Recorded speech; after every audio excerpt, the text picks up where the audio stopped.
this girl wanted this silver trim added on the waist of her dress so that it looks like a belt. I'm sewing it on with silver trim. Here's my thread, silver, and it makes the stitching almost invisible when you stitch that on with a silver thread. It looks pretty nice.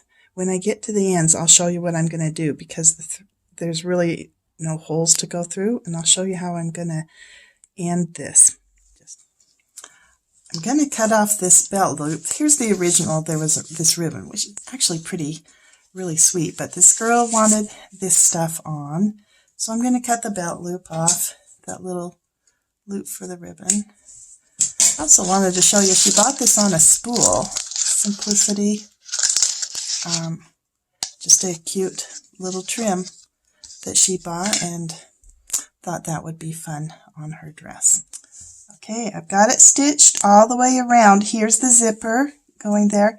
But look, I've got these end ones, and there's really no way to get your needle through here, so I'm going to have to glue. I'm not a fan of gluing things, but sometimes it's necessary. And also, I'll be able to get these lined up so that they look just right.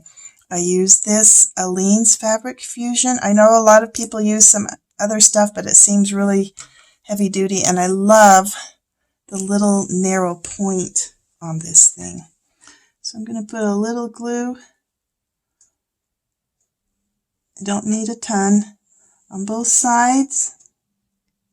And then I want to be careful and line them up, since this is how the zipper is zipped up. I zip the zipper up. I'm going to line those up, and I'm going to let that dry overnight. And then it's all done. Here we go. You see that cute silver belt? That's the belt I stitched on with silver thread so that you can't even tell it's stitched on. It just looks like it was done.